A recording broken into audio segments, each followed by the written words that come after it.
আসসালামু আলাইকুম। পৃথিবীর যে যে প্রান্ত থেকে দেখছেন, যেখান থেকে দেখছেন, সবাইকে সালাম ও শুভেচ্ছা জানাচ্ছি। আসসালামু আলাইকুম।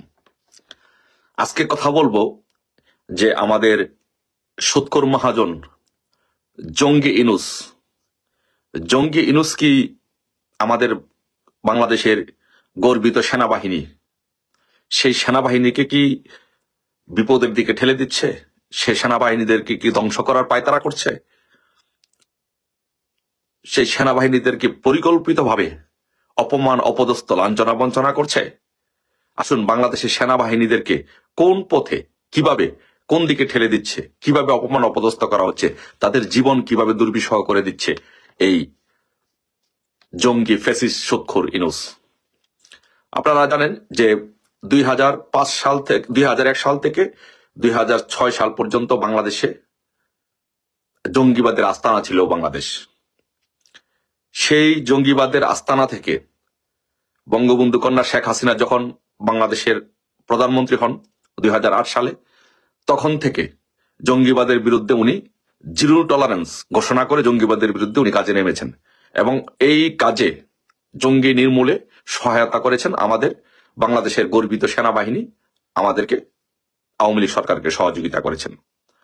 আর এই জন্য সেই ক্ষোভ থেকে, সেই রাগ থেকে এই জঙ্গি ফ্যাসিস্ট সুৎখোর ইনুস শেখ হাসিনা সহ এই বাংলাদেশের গর্বিত সেনাবাহিনীদেরকে বিপদের দিকে ঠেলে দিচ্ছে, তাদের নামে মামলা দিচ্ছে, তাদের নামে ওয়ারেন্ট বের করছে, তাদেরকে অপমান অপদস্থ করছে। সেই জঙ্গি ইনুসের মেটিকুলাস ডিজাইনের অংশের হিসাবে যেই সব অফিসারদেরকে মাননীয় প্রধানমন্ত্রী সহ যেই সব অফিসারদেরকে আজকে নিঃশেষ করে দেওয়ার চক্রান্ত করছে, আমি তাদের মধ্যে কয়েকজন চৌকস এবং দক্ষ অফিসারদের আমি নাম উল্লেখ করছি যে এই সব দক্ষ এবং চৌকস অফিসারদেরকে কিভাবে এই জঙ্গি সুৎখোর ইনুস এই সেনাবাহিনী অফিসারদেরকে অপমান অপদস্থ করছে, তাদের জীবনকে বিভীষিকাময় করে তুলছে। তাদের মধ্যে অন্যতম হলেন লেফটেন্যান্ট জেনারেল আকবর হোসেন, অবসরপ্রাপ্ত, উনি ছিলেন ডিজিএফআই এর সাবেক ডিজি। আরেকজন দক্ষ officer major general Shafiul Abedin, উনিও ডিজি ছিলেন ডিজিএফআই এর। আরেকজন অত্যন্ত চৌকস officer lieutenant general Shafil Alam, DGFI, উনিও retired. Lieutenant general Ahmed Tabrez Shams, উনি এলপিআর এ আছেন, সাবেক DGFI. Major general Hamidul Haque, উনিও এলপিআর এ আছেন, DGFI. Major general Sheikh Sarwar Hossain, ex director CTIB. Major general Tauhid, ex director CTIB. Major general Kabir Ahmed, ex director CTIB. Brigadier general Mahbubur Rahman Siddique, x director CTIB, এবং brigadier general Tanvir Mazhar Siddiqui, director CTIB. এই অফিসাররা, এই যে দক্ষ অফিসাররা, আমি যাদের নাম বলেছি, ওনারা ডিজিএফআই এ কাজ করেছেন এবং যে আপনারা জানেন যে যারা ডিজিএফআই এ কাজ করে তারা অত্যন্ত দক্ষ এবং চৌকস অফিসার থাকেন।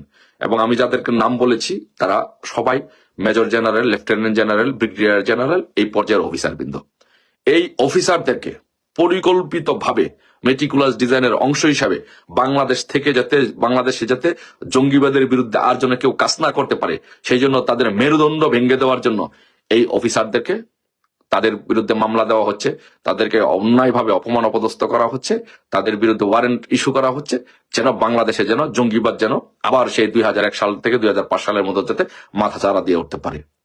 এই জঙ্গি ইনুস, সুৎখোর মহাজন ফ্যাসিস্ট ইনুস, এই শেখ হাসিনা সহ যারা জঙ্গিবাদের বিপক্ষে অবস্থান নিয়েছিলেন, এই শেখ হাসিনা সহ এইসব দক্ষ অফিসারদের বিরুদ্ধে সুৎখোর মহাজন ইনুস উঠে পড়ে লেগেছেন। তাই আমি সেনাবাহিনীদের বলবো, সেনাবাহিনী ভাইদেরকে অনুরোধ করব যে আপনাদের সেনাবাহিনীর গর্বিত অফিসারদের বিরুদ্ধে যেইভাবে অপমান অপদস্থ করা হচ্ছে, তাদের বিরুদ্ধে যেভাবে ব্যবস্থা নেওয়া হচ্ছে, এতে করে আপনাদের সেনাবাহিনীর মান সম্মান নষ্ট হচ্ছে, সেনাবাহিনীর সম্মান ক্ষুণ্ণ হচ্ছে। তাই আপনার বাংলাদেশের গর্বিত সেনাবাহিনীদেরকে বলবো যে ইনুসকে আপনারা থামান, আপনারা ইনুসের পাশ থেকে সরে যান। ইউনূসকে আপনারা বয়কট করুন, ইউনূসকে বাংলাদেশ থেকে বিতাড়িত করুন। আর আরেকটা বিষয় আমি বাংলাদেশের সেনাবাহিনীকে বলবো যে আপনারা জানেন যে আমাদের বাংলাদেশের গর্বিত সেনাবাহিনী অত্যন্ত দক্ষতার সহিত, সুনামের সহিত জাতিসংঘের শান্তিরক্ষা মিশনে ওনারা কাজ করেন। বাংলাদেশের সেনাবাহিনীর অত্যন্ত সুনাম রয়েছে জাতিসংঘের শান্তিরক্ষা মিশনে। কিন্তু বাংলাদেশে যদি এইভাবে যদি জঙ্গিবাদের উত্থান হয়, ইউনূস যেভাবে বাংলাদেশে জামাতকে প্রমোট করছে, জঙ্গিবাদকে প্রমোট করছে, ইসলামিক দলগুলোকে প্রমোট করছে, যদি এইগুলো যদি এইভাবে যদি প্রমোট করতে থাকে, তাহলে জাতিসংঘের শান্তিরক্ষা মিশনে কিন্তু আপনাদেরকে নিবে না এবং আপনাদের উপরে নিষেধাজ্ঞা দেওয়া হবে, যাতে করে বাংলাদেশ ক্ষতিগ্রস্ত হবে এবং আমাদের সেনাবাহিনী ক্ষতিগ্রস্ত হবে। বিশেষ করে আপনি জানেন যে জাতিসংঘ শান্তিরক্ষা মিশনে ইউনাইটেড নেশনের একটা পলিসি হচ্ছে যে মাইনরিটি এবং এথনিক মাইনরিটি এদেরকে সুরক্ষা দিতে হবে। এদের ব্যাপারে তাদের স্পেশাল গাইডলাইন্স আছে, স্পেশাল এমফাসাইজ করা হয় এদের জন্য।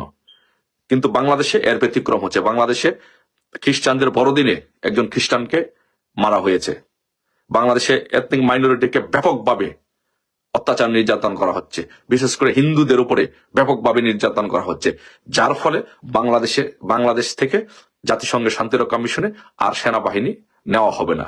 আর যদি সেটি করা হয়, নিষেধাজ্ঞা দেওয়া হয়, তাহলে সবচেয়ে ক্ষতিগ্রস্ত হবে বাংলাদেশ এবং বাংলাদেশের সেনাবাহিনী। কিন্তু বাংলাদেশ সেনাবাহিনী আপনারা অত্যন্ত দক্ষতার সহিত দায়িত্ব পালন করেন। এই জন্য আপনাদেরকে বলবো যে আপনারা আপনাদের সুনাম ধরে রাখবেন।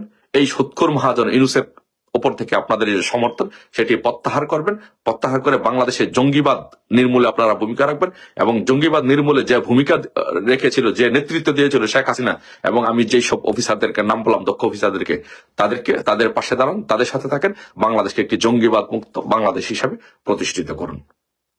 সবাইকে ধন্যবাদ। সবাই ভালো থাকবেন। আল্লাহ হাফেজ। জয় বাংলা, জয় বঙ্গবন্ধু শেখ হাসিনাতেই আস্থা।